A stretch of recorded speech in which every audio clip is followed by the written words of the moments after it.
And we're recording. Yay! Welcome everyone to Bye Bye Bullies. Hello, Brilliance. My name is Amanda Holland and I am an Access Consciousness and Right Voice for You facilitator. And I wanted to do this free Zoom with anyone who is interested to take a look at how we can really, what can we actually be and do and choose different that will actually outshine the bullies. So this was sort of brought on because in Australia, yesterday was the National Day Against Bullying and violence in schools in particular, and they had a lot of initiatives that are coming out around bullying. And also, you know, the kids there's a lot of more of awareness of it, that people are starting to come together. And so I think this is a great time to talk about, okay, what actual tools work to change bullying, because there's a lot of ideas of what the solutions are, and there's this whole paradigm and psychological studies and all this kind of stuff going on. And I will be honest with you, I have no idea how much of it actually works, what exactly they do, but I do know that having experienced bullying both in life, at school, in the workplace, like as a kid, as an adult, we need some tools and we need a different energy to change things. And it doesn't have to be this big thing. It can actually be quite simple. So by simple, I mean, I think it still takes some courage. I think it's still, you still have to be willing to look at things a bit differently, and you have to be willing to kind of trust you. And I think that's one of the big things, is a lot of times we're not really taught to trust ourselves. And I wonder how we can actually start to be that more in our own lives, and, for the kids and the other people around us, like in the situations that we find ourselves. So this is an open floor. Please ask your questions. I do have some people did write questions in as well, so I'm happy to start with those, or however you want to get it. But this is a conversation that I really want us to have about making that change in your own life as well. It's not just, as much as I love to talk, which I do totally, and I can talk for ages, but I'd really like this to be about you and what we can create in the world together, how we can actually have each other's backs and empower each other and empower ourselves to outcreate the bullies in our lives. And even if that bully is yourself. So if you do have any questions, please pipe up. Otherwise, I'll go. If you don't want to pipe up, can we just put the questions in the chat and then you can read them? You can totally put the questions in the chat. There is a chat. You can type in if that's sort of, I don't know, if your sound situation is limited or something like that. Please do. I guess one of the things I'd like to preface the beginning of this conversation is so I recently wrote a blog where I said I've basically just ousted myself on my own worst habit, and it was that I am a total bully. Now, I don't really bully other people. I mean, I'm bossy, and I don't undermine other people as much as I can help it. I'm not saying I'm guilt-free on all accounts, but what I realized is the biggest bully, the times where I'm the biggest bully, is the way I am to myself. So maybe we could even look at what actually is a bully, because there's a lot of different definitions going around about what is a bully. Is it just when someone's mean to you? What is that all about? So to me, bullying is really when someone goes out of their way to try and get you to separate from you. So it's things that they will say or do to get you to doubt yourself, to turn down what is different about you. And it's interesting because on the Education Queensland website about bullying, they actually say the people that are prone to getting bullying is people who stand out or are different for any reason at all. So if you're different in any way, you're more likely to get bullied. So this is, and I found that so interesting because it's a very blanket statement, but it's funny how it all comes back to that difference about you and how people can try to disempower you. Now, a lot of people look at why does bullying exist? And in Access Consciousness, we talk about how why is never really a good question. So one of the things is like, well, why do these people bully? And we're trying to understand where a bully comes from. Now, I'm not saying that you shouldn't or that that's a bad thing. Well, what I'm saying is that sometimes bullies are bullying for a reason because there's something going on for them where they feel powerless and they're trying to gain that power or do what's being done to them to other people in some area of their life. And sometimes it's because they can and there's no reason. But not the danger of, but if you are focusing on the why, it's kind of like you're trying to solve their problem for them. It's like if I could figure out what's making them unhappy and make them happy, maybe they'd stop bullying me. And where are you in that equation? You're really not. You're sort of trying to handle things for someone else when that's not really your responsibility. I mean, if you've ever tried to give someone advice when they didn't want it, how well does that go? And if you've ever tried to help someone change a problem in their lives when they don't really want to change it, how does that really go? Does it ever really work? So if we're focusing all our attention on understanding what's going on for the bully to try and solve the issue, then we're probably not going to really get anywhere. You might get a bit of information, but if you're going from that place, I get that the progress is pretty limited in terms of your ability to actually change what's going on. So if we weren't looking at why, what other choices do we have? Well, we have choices not to judge victims or bullies. So this paradigm of victim and bully, what is that really doing? Is that actually creating more or creating less? Does it give us more possibilities or less possibilities? So that's something that we can talk more about. I'd love to talk more about that in maybe some of the examples. But if we're willing to get out of the right or wrong, because a lot of the bullying is like, this person did this to me and this person's wrong, or I'm wrong for being bullied. Like, how many times have you been bullied and the first thing you did was look to what you did wrong or how you must be wrong? And you're looking to what you need to change about yourself in order to placate a bully or to change a bully's point of view, when instead, what if it's actually your point of view that requires changing, and the point of view is to get out of the judgment of you? Because bullies thrive on getting you to judge yourself, because that's how you become controllable. And that's really what came up in the blog I was writing, was I made myself controllable by the points of view that I took about me. I bullied myself so hard in my brain that no one else could do it better than me.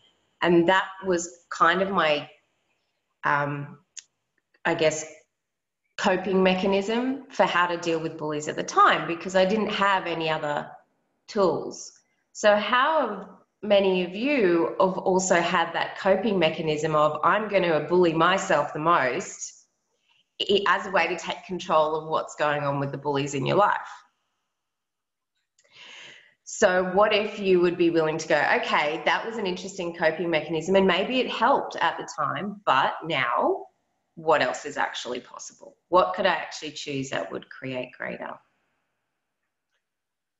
So I wonder. So there'd be a lot of coping mechanisms that we probably took on as kids. So I would like to ask you now, it's like, one of the things that you can do when you're looking at this whole situation is everything that you have from the past that's kind of still perpetrating the bullying situation. So all your coping mechanisms from the past, all the ways that you were coping, or that you have coped with bullying in the past that maybe did work then, or maybe didn't work then, and you're still trying to figure out how to make it work. Would you be willing to let those go now? Like, put them out the door, put them in the trash bin, flush them down the toilet, whatever it is that you need to do, so that from now you can ask the question, what is actually going to work? What is going to create a change here? And what do I actually desire to change? So I might go to some of the questions. I know Cass, I don't know if Cass is still on here. Yes, Cass is still on here. I can't see everyone on my phone. That's the only problem. I only get like 3 windows to look at. Cass, I don't know if you're in a situation to come off mute and talk, but do you want to talk about the question you sent in? Yes, absolutely. Hi, everyone. Yeah. I just recently had a visit with friends of ours who have just retired, and her husband he's just a narcissist bully. I can't describe him any other way.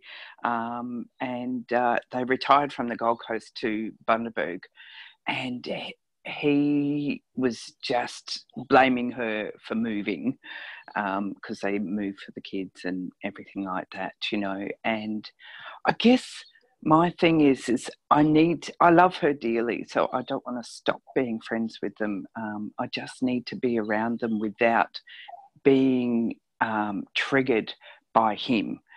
Basically I want to take his head off. So yes, I'm a bit of a bully too, because I don't want to.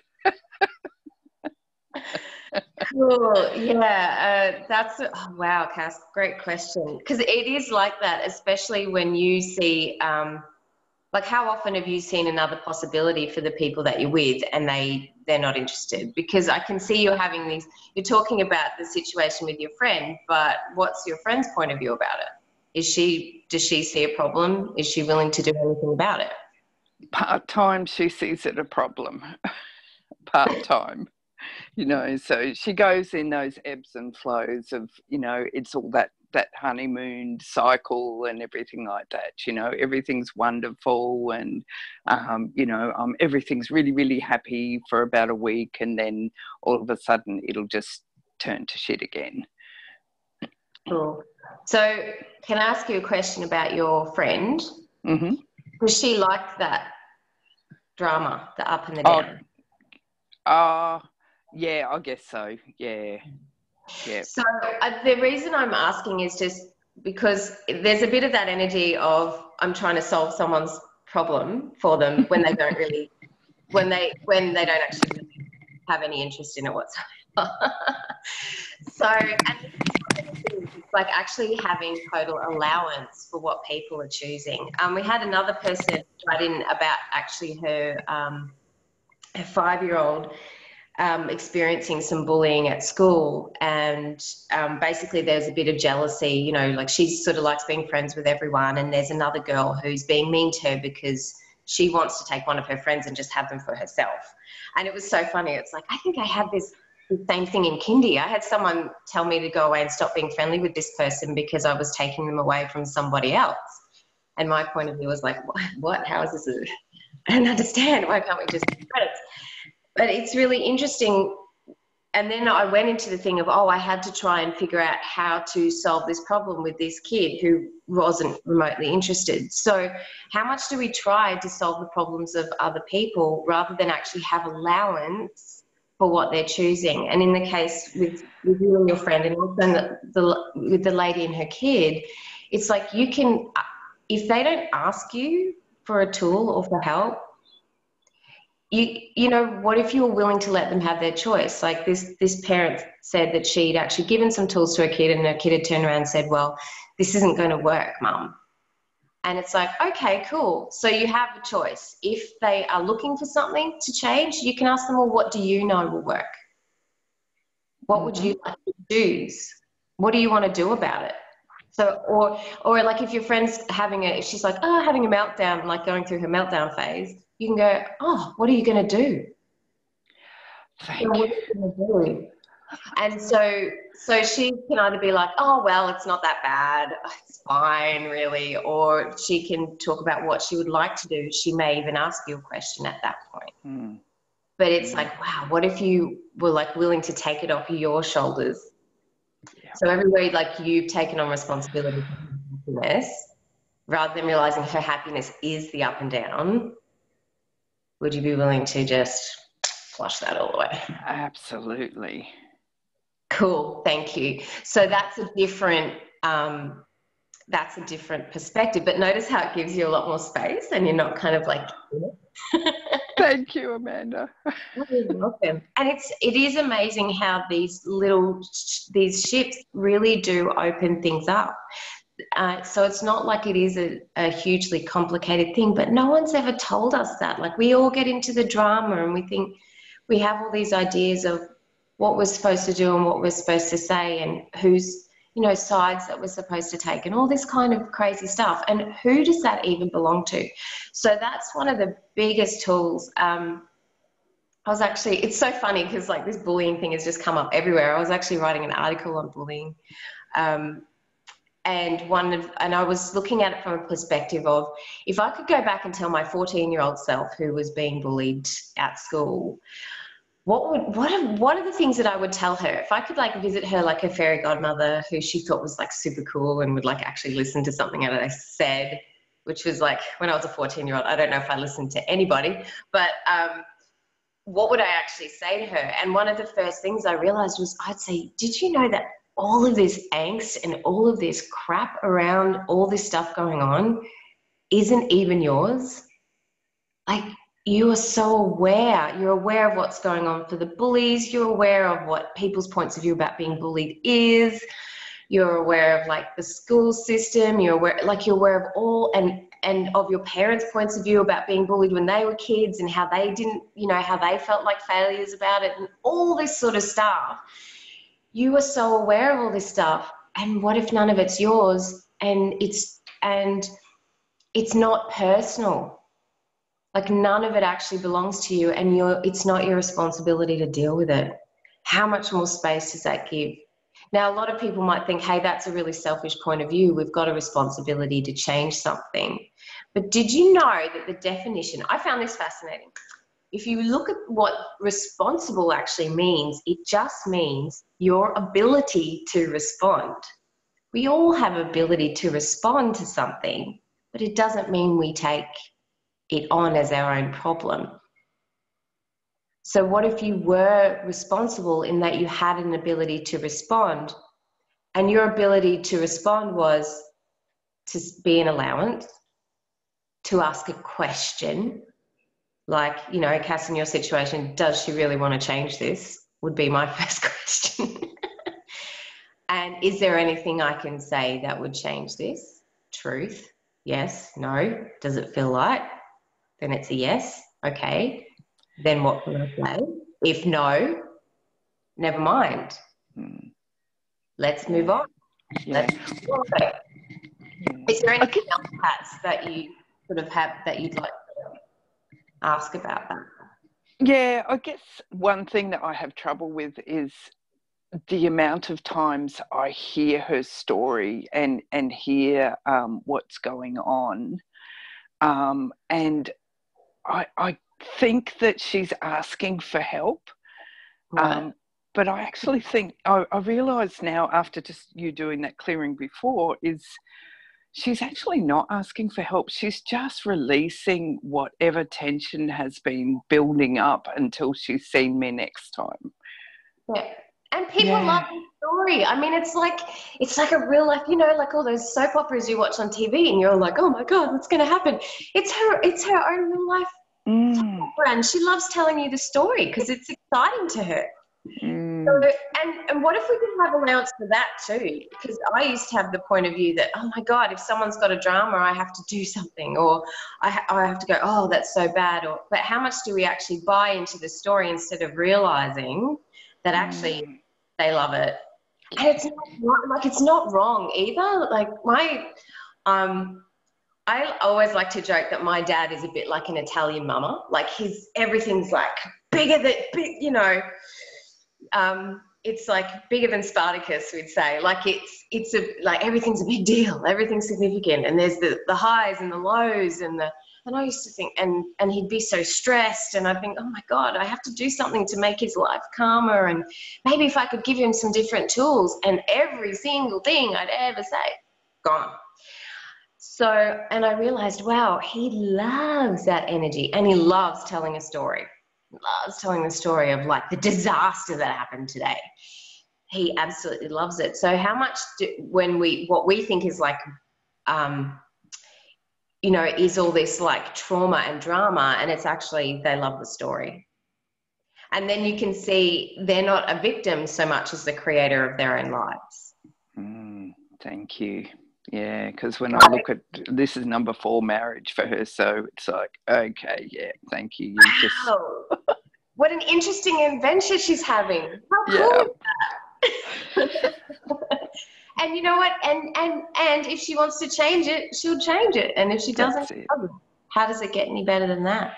Thank you. Thank you. That's very cool discussion. And it's interesting because you could say that's maybe, I mean, that can apply to bullying, but it can also apply to any area of your life. You know, realize once you have that space to actually go, okay, what's really occurring here? And especially like if you've got kids that are being bullied or things that are going on for others and you really want to help them, you have to start with, do they desire to change this, and what do they know about this? So what if we talked about actually kids and bullying? Because one of the other questions I did get in today was, how do I stop my kids actually doing this to each other? So I don't know if Paola's actually on here at the moment, but if you are, Paola, please feel free to talk about your question. But she's obviously, there's some bullying going on with the kids. They bully each other. I thought this was quite funny because we see a bit of that. John and I see a bit of that with his kids. We've got 2 girls aged 9 and 12. So they both can give as good as they get. And we do see those kind of tactics going on. And one of the things I often, if one of them comes crying about they did this to me or they did that to me, I'll always look at the situation and be like, okay, what's really going on here? And I won't be like, oh, this poor kid's the victim and the other kid's the perpetrator, or I see they do it to each other. And I just ask them, what are you actually creating and what do you desire to create? And do you want to change it? Because they do it a lot. And I'm like, okay, cool. Do you want to change it? Then you're going to have to do something different. And I know that if they do, they'll ask me a question if they need a tool. Otherwise, well, a lot of the time they just sort it out themselves. So what if we were willing to be with kids was to empower them to know what they know? Now, they're not always going to be like immediately responsive. Like sometimes I'll ask a question and they'll look at me like I'm crazy or stupid or like as if that's going to do anything.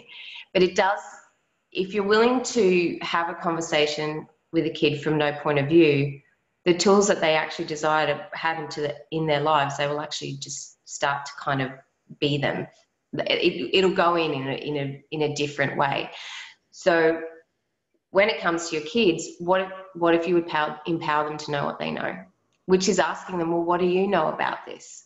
So like in the case with the kids bullying, it's like, okay, the kid getting bullied at school, what do you know about this? What would you like to see happen? What would you like to change here? Can you change anything here? And you can have a conversation and you just keep asking them questions. So they're talking about what they know. And what you really want to do is sort of guide them, asking them questions in a way that you're getting information about what their point of view is that's maybe creating the situation. So keep asking them questions. Oh, okay, what happened? And then what happened? And then what happened? And what else happened? And it's really that, actually just those really simple questions. And then they'll start telling you. And if you're willing to listen with a bit of a different ear, you'll hear what it is that their point of view, what their point of view is. So like in the case with this, with the 5-year-old girl whose mum wrote in, you could be asking her a question, okay, well, what happened and what did you know about this and what do you know about this girl? She could find, for example, that her point of view is, oh, well, I don't really want to stop this girl because if I do it, she might have no friends left.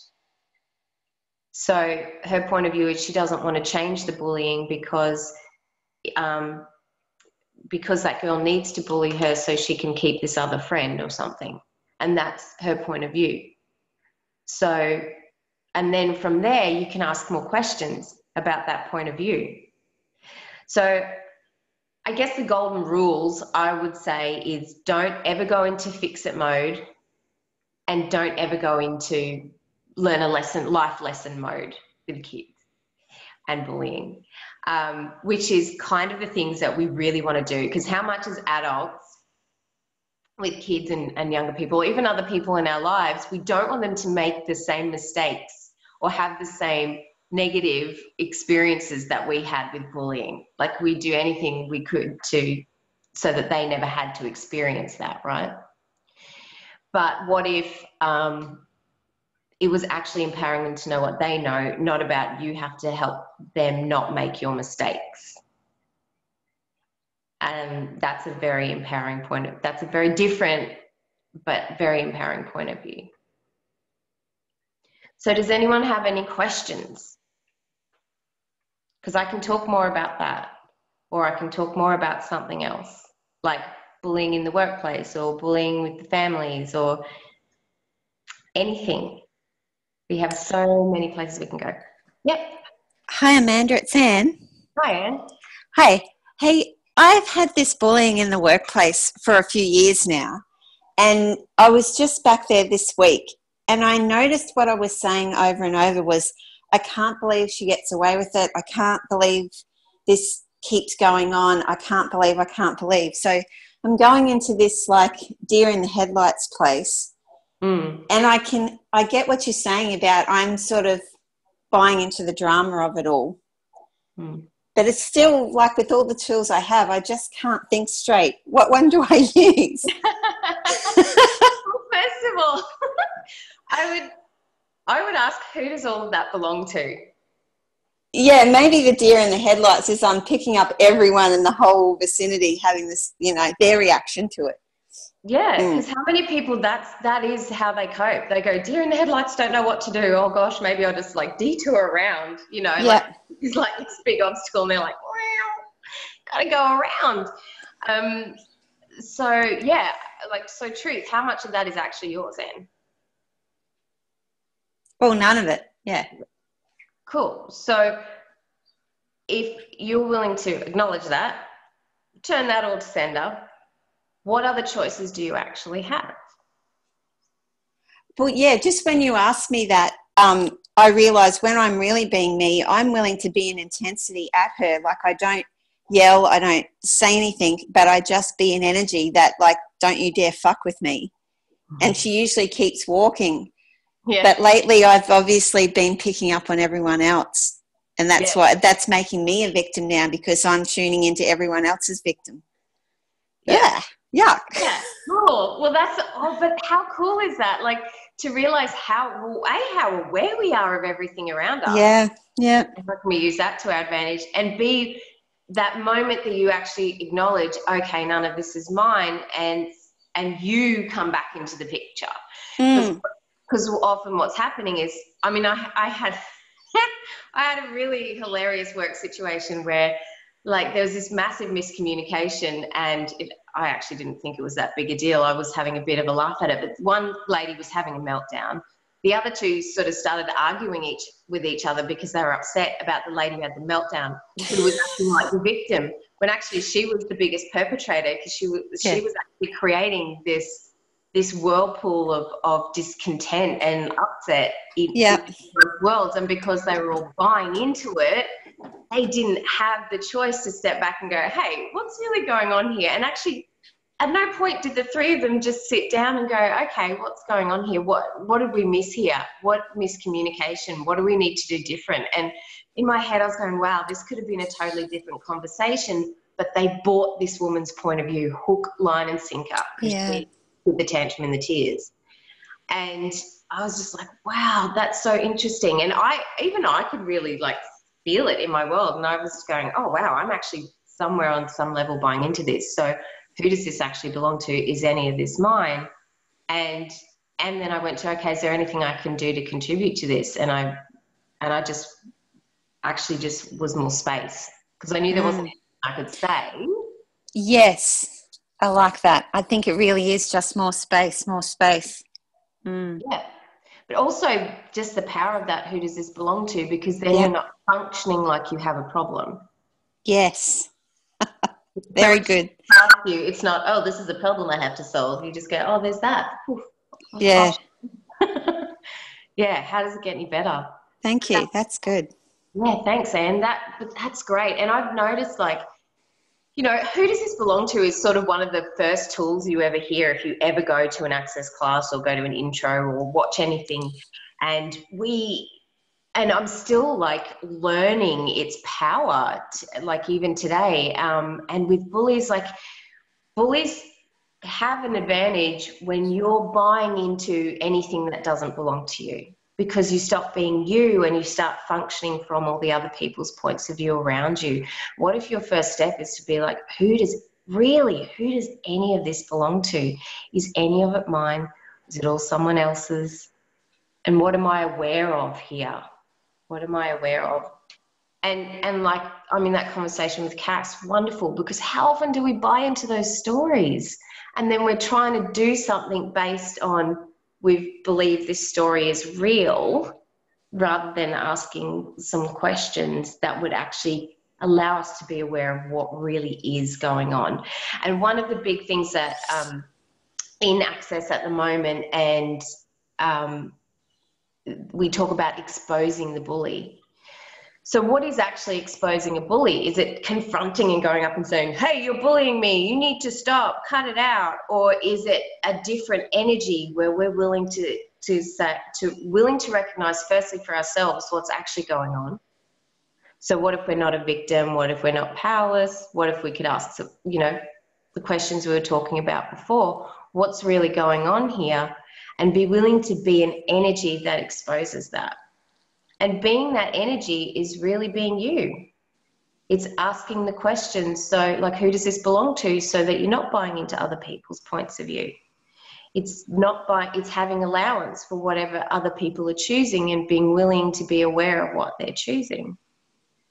It's being willing to be an invitation to them to change it if they want to, but not have a point of view if your kids keep continuing to beat each other up and fight.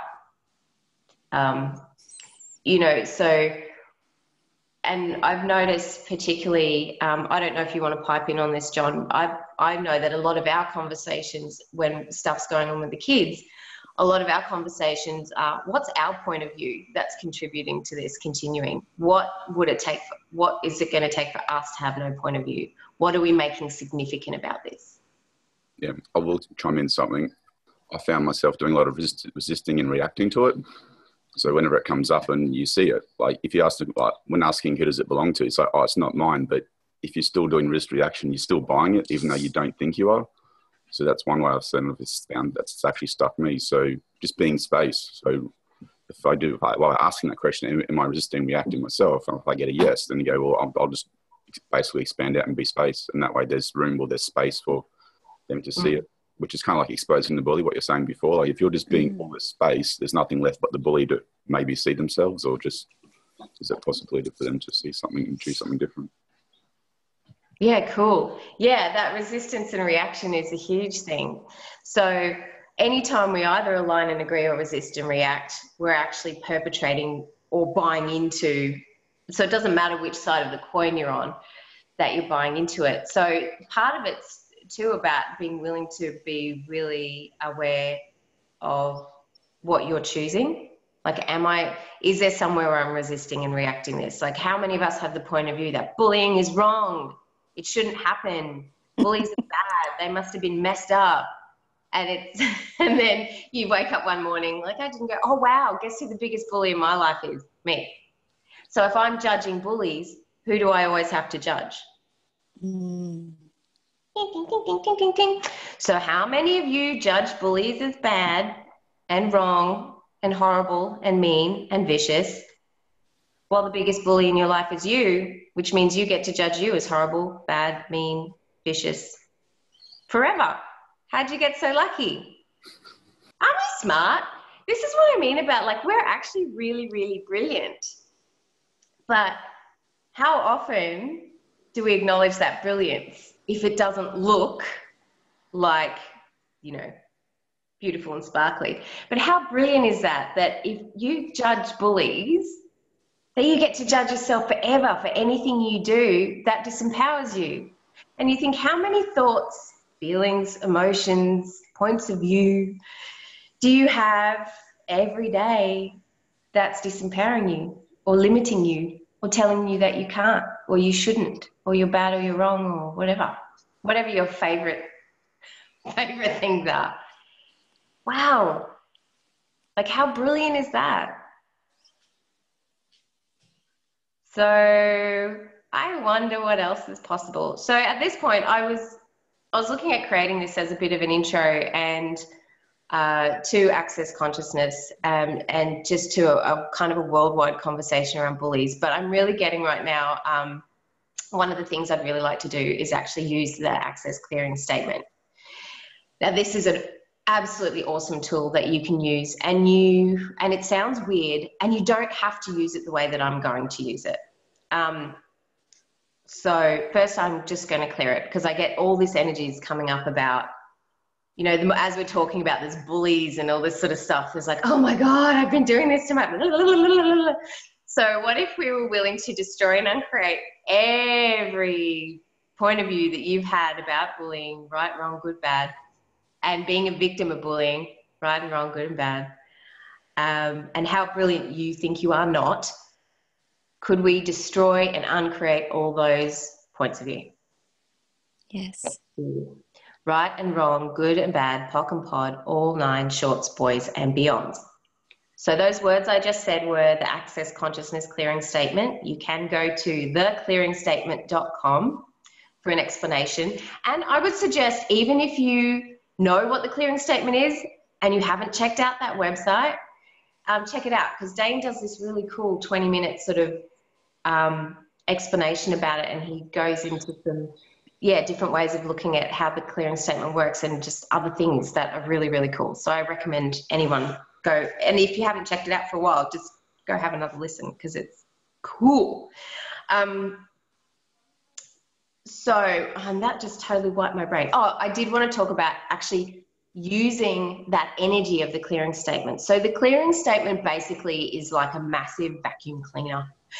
Or a magic wand. And what it does is when you're talking about something that you've got lots of like judgments around or points of view, you can sort of feel this kind of like maybe uncomfortableness come up in your world, or just all this kind of stuff swirling around in your head.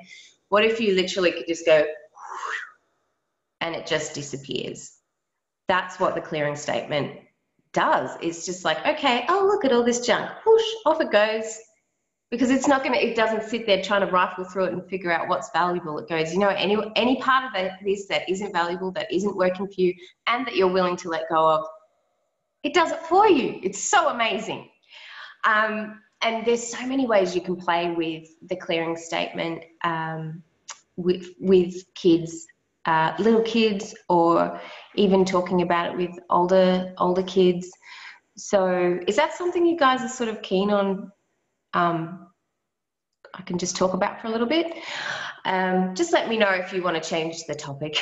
I'm happy to go with whatever.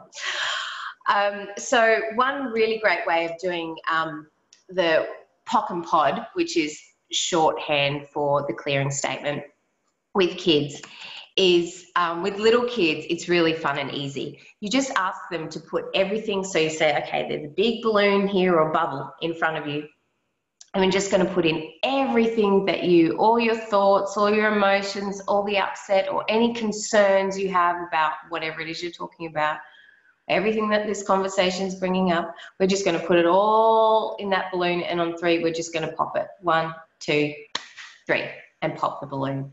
Really, really simple, because that's the energy of the clearing statement of the POC and POD. Now, POC and POD is not these 2 weird little elves that live in fairyland, though they may be, but the ones that I'm talking about are POC, P-O-C, point of creation, and POD, point of destruction.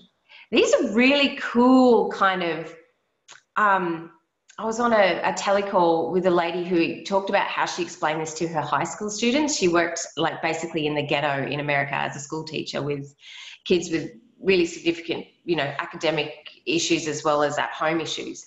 And she drew a picture of a donkey like with it chained loosely to a chair, like a little chair.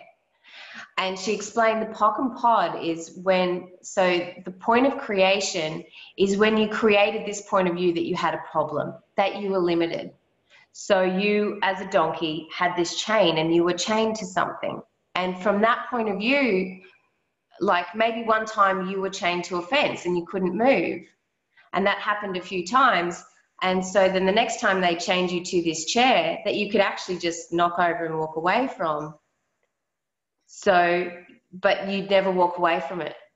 That's the point of destruction. So the point of creation was the first time you bought that you were chained to something that was bigger than you. And the point of destruction is every time you just see the chain and you don't see that you can knock over that chair, that that's not actually real, that you're not actually limited. So how many of us do that? We decide at some point, like some person does something or tells us a point of view or tells us we're bad or wrong or bullies us, and we go, ooh, there's my chain. I can't change this. And from that point on, we're limiting ourselves and we won't show up. We won't be the brilliance we are. We cut ourselves off because we think, oh, I don't want that to happen again. And we don't look over and see the whole time it's been this little plastic picnic chair that we can just pop over. Oh gosh, that's not even a thing, and move on. So that's one way to explain it. Are you really willing to be still chained to that little chair, or are you willing to POC and POD it so that your vision expands so you can see what's really going on and seeing that you're actually not limited? So that's the power of it. I don't know if I explained it very well, but I thought it was really, really cool. So even if you just take that image of the donkey chained to the chair, to this tiny little chair, and it's like, what are you holding yourself back for? There's no reason. But that's mentally how we create the point of creation and the point of destruction of our lives from buying that we have a problem when we don't. So how cool is that? And everything that brings up, can we destroy and uncreate all the points of view that have come up since then? Right, wrong, good, bad, POC, POD, all 9 shorts, boys and beyond. Cool. So are there any questions about that or anything else? Yeah, I was just going to say, when you started talking about clearing statements, like, we all know what that is. Can you just stop wasting our time? And then it's like, oh no, I'll just give you some space. And then when he got to that little like analogy of the POC and POD, I was like, oh, that's what I was waiting to hear. Yeah. I'm sort of glad I didn't try and go, can you just stop talking now and change the subject? But it's so interesting how sometimes that's almost stuck me. If I actually said that and then like just wasn't open to sort of listening to what you could come up, I never would have got that little nugget, so to speak. So cool. Yeah, and that's the thing I would. Thanks, Don. Thanks for that. I was just laughing when you said that, because I'm like, isn't that like our whole relationship? Can you please stop talking now? I do talk, but I don't think there's a cure for that. So I think we're just going to have to enjoy it.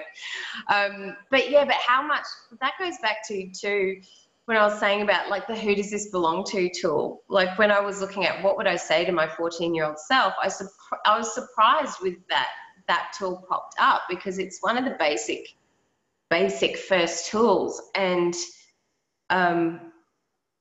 also it sort of latches onto that thing of, trusting yourself about what you have to say, what you need to say or what you want to say in the world.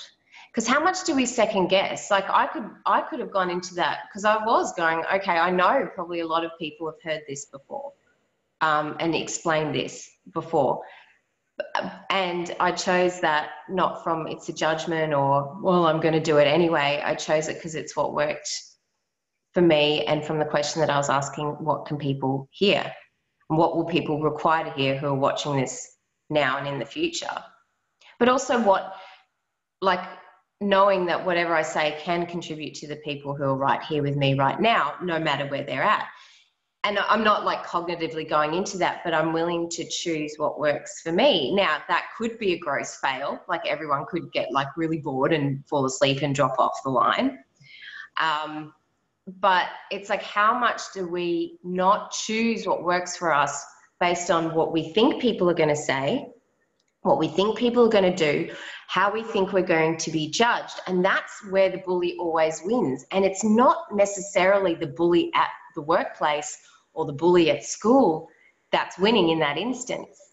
It's like, how many points of view are you buying? What if the bully is actually just the judgment that we choose to buy into, and we're not willing to be interesting point of view? Interesting point of view, I have that point of view. Interesting point of view, I think this judgment's real. Interesting point of view, I think the bully's right or wrong. Or interesting point of view, I think I'm right or wrong in this situation. If we can get out of that where we make anything significant, because anytime you buy a judgment, what you're actually doing is making it significant. You're making it bigger and greater than you. So how many times do you not say what you want to say because you've made other people's potential responses to that bigger than your awareness? So how many of you stopped trusting yourselves to just do what you do, or do what you want to do or be or say based on what you think everyone else is going to react to? So everything that is where you destroy and uncreate at all times, a gazillion, right, wrong, good, bad, top, pod, all 9 shorts, boys and beyonds. So what if you never made another point of view significant? Anyone's, not even the ones in your own head, which, by the way, who does that belong to? Just saying. So, but do you notice how like it's often these really simple dynamic tools that you can just keep coming back to? I mean, we can have a deep discussion about who we make significant, or whose point of view, or, you know, oh, I made me less significant and them more significant. And we can have that discussion, and it gives us a lot of information, definitely, and take us to more tools. And if you're willing to go, wow, okay, who does this even belong to? Is it true for me to make this significant? If I was truly being me, would I make this significant? So one last thing I will talk about before I've got about 10 minutes, yay, about when we need to get things right, or we want to be perfect. Because one of the things, I think that's a huge coping mechanism. I know for me, it's like if I could get it perfect, if I could get it right, then no one's going to judge me and no one's going to bully me. And that became like this thing where, okay, I had to get it perfect, but unless I knew I could do it perfect, I wouldn't do it. I wouldn't try, because I didn't want to be seen to be failing or seen to be messing it up. And I was actually envious of those kids who just go for it and try and fall flat on their face, and they didn't care what other people thought about it. And I'd find that the kids that didn't care about it and they were willing to do whatever, people didn't tend to bully them, or it didn't stick, because they didn't care. They were just having fun. They didn't have a point of view about failing or messing up. And I'd look at them and go, oh, it's okay for them, but if I do that, everyone's going to make fun of me and I'm going to be hard on myself, and I just can't do that. You know, that was my point of view. So I don't know if I'm literally the only person in the world who ever had that going on. But that is where, like, we try to cope by shutting off everywhere we think we might do something wrong, and only go for what we can do perfect or right. It's so limiting. It's so limiting. So what if we gave that up as a paradigm? What if we gave up perfectionism and getting it right, and that we could even get it wrong, as a paradigm. Because anytime someone judges you or you judge you as right or wrong, it's just an interesting point of view. It's not actually a reality. It's a creation. It's an invention. So are you willing to allow yourself to know that you are greater than any invention, any creation, any judgment, any point of view, any paradigm, any system of belief based on right or wrong? How many systems and structures of belief about right and wrong have you bought? How many of them have you created? So it's funny when we often think that we're like the victim of something. How often have we been the creator of it? And we just haven't acknowledged it. See, that's part of our brilliance. We can go, but I'm a victim. But how much did we create it in our own lives? Like, oh, I'm a victim of I have to be perfect and it's so hard for me. And if I get it wrong, then everyone gives me a hard time. But how much did you create that decision that you needed to be perfect? You bought it. Either you bought it or you created it at some point. And it's not even real. How brilliant are you? You're like your own best jailer and bully. Congratulations. So everything that is can be destroyed and uncreated. Right, wrong, good, bad, hot, god, all nine, shorts, boys, and beyond. That is actually a brilliance. Because when you look at that, you realize the most powerful and potent person in your life is actually you, right? In that, like, really, you've just been beating everyone else at their own game. So how cool is that? So when you are having a situation and there's a bully in your life that you feel like the effect of, how much is it there? Or there's something going on where they're just kind of demonstrating what you've got going on in your own head with you. And if you change that point of view that you've got going on for you, it's amazing how these things tend to sort of melt away. So what if you would be willing to have the brilliance of you? So that's like a whole other conversation, but it's really cool that I think in this hour that we've had, like even just if you look, listen back to these basic tools, how much of that actually gets you to a space where you can start to look at and acknowledge your brilliance from a different point of view in an unexpected way. So you can turn those things on their head. So all these things you thought were negative or a problem, what if they're actually part of the brilliance you are that you haven't been acknowledging? I think it's brilliant that I turned out to be the biggest bully of my life. Because then I realized it was all up to me. I was like, oh my God, it's me. I thought those girls at school were mean. I thought that boss that I had that was just like this horrendous person, I thought he was like the biggest deal. But I was the biggest deal. My point of view, what I chose to buy into was the biggest deal. What I chose was the thing that had the most impact on my life. So everywhere you bought that you could ever be a victim of anyone, even yourself, can we destroy and create all that? Right, wrong, good, bad, pop, put all nine shorts, boys and beyonds. Because you're a creator of yourself. So, yeah, I wonder. So what question, does anyone have any questions? We're going to wrap it up in just a few minis.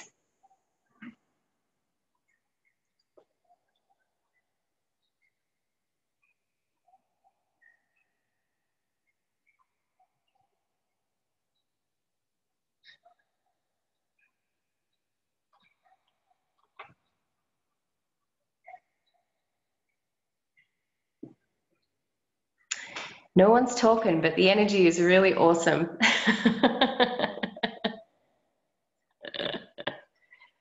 Wow, there's a lot more space here. Thank you so much, guys. Like this conversation has shifted a lot and created some space that I mean, I had no idea what was going to show up, but this is very, very cool. I'm very, very grateful. So you will get the replay link emailed out to you. It will also be up on my webpage. I'm going to put it up there. So if you lose the email, you can always just go to my webpage and find it. It'll be there as a free resource going forward. What I would recommend is, have a listen and just take down some of these tools, some of these questions. I mean, we talked about questions for you when you're dealing with someone, when you're with someone who is being bullied, whether it's in an adult situation or a workplace situation, or your kids are being bullied. And we've talked a lot about the points of view that and tools that you can use if you're experiencing bullying. It's looking at, okay, what if you were the most significant person in your life? Because one of the things, I will wrap it up with this. One of the things that I spent a lot of time doing when I was being bullied was worrying about what those girls were thinking, why they were doing it, what was wrong with me. But I was constantly thinking about them. I was constantly thinking, making them significant. And I was fixating on it and fixating on the situation. And where was I in that equation? I wasn't. I was like tearing myself apart, thinking I had to come up with some solution, or at least figure out what was wrong with me that they were being so mean to me about. Two things. It's not personal. It's never about you. If you're being bullied by someone, school, workplace, whatever, it's never about you, ever. You're just the convenient target or object. So I got that. That was a really cool sort of meme from Steve and Shatissa Bowman. Check out their Right Riches talks on YouTube with Lale Hancock. They're fantastic, just as a side. But he'll go into big meetings with CEOs and boards, and people will they will really bully up, they'll be like, and or they'll come and like stir things up and then leave. And he's just like, you know what, that's not personal to you. It's whatever they're doing is what they're doing. And you're just the convenient target. So what if you realize that, okay, it's nothing to do with you. It's like if someone goes past and they're angry and they kick a tree, is there something wrong with the tree? No. There's nothing wrong with the tree. It's just there. So what if you realized that none of it was personal? And that's really the who does this belong to tool in a nutshell. Is this even yours? Is what's going on for that bully even yours? And the minute you buy into their story, or you believe their point of view, whatever they're selling you or telling you, is when you're kind of dead meat, because that's when you're giving up you and making their point of view real, their story real, whatever, their problem real, or them telling you that you have a problem real, which isn't real either. So how does it get any better than that? So if there's no more questions, oh yes, John. One question. What are some questions to ask when you have that point of like you've asked who does it belong to? You get it's not yours. Like, what are some questions you can ask yourself to sort of factor you back into it and bring it back onto about yourself, rather than sort of just asking, like, I know is always just sometimes, actually I'm overthinking, so I'll just wait for you to respond. No, I mean, you can go on. I mean, first I would say return to sender. When you're like, okay, none of it's mine, return to sender. And I'd ask, okay, do I require to be or do anything here? Yeah. Like, can you ask, like, what do I want to create here? Like, it's like, just, yeah. Well, I think like this is, well, thanks for this actually, because we can go, because how much are you sort of going into fix-it mode by looking for the right question to ask to change it? Yeah, like what if there was nothing wrong kind of thing? I didn't have to ask the question. Yeah, well, that's why these questions, like, with Anne, when she asked her question, it was like, who does this belong to? That changed so much for her. She was like, oh, wow, this isn't my problem. And it wasn't that she necessarily had to do anything else. I mean, she may, ask another question at another time if something comes up. But how much of that just created the space? It's like, oh, actually, I don't have a problem. Everybody else has a problem. It's not actually me. She'll go along her way when I'm being me, and when I realize I'm not buying into that point of view. So how much does actually not buying someone else's point of view actually create a change in the energy where you actually start to be you? Yeah. and you have that space to be you, and that actually starts changing things, because it's not about, you know, exposing a bully is not necessarily, I mean, it can include speaking up verbally, but it can also be showing up as you and not buying into anything that isn't real and true for you, which is what all these tools give you more of. Okay. And then you can ask another question, like, is something required here? Like last night we were having a chat and going, okay, do we require to actually be or do anything here to change this? And we just ran a clearing. And then we're like, oh, that changed the energy. Cool. Yeah. What if it's not complicated? And what if it's not about solving a problem, but the choices that you have? And make the first choice first. Like, who does this belong to? And see what that creates. Yeah. Yeah. And trust that if something comes up, ask another question. Like, what is this? What do I do with it? And like when you're talking with a kid, what do you know about this? So it's not, you don't have to have the answers, but if you have the questions, you're going to have more space and more possibilities to change. More space, more possibilities. I like that. Yeah. More questions. Cool. Thanks. Cool. No, thank you. That was awesome. Thanks for that question. So guys, thank you so much for being on today. Thanks for the questions you sent in. Thanks for the questions during the call.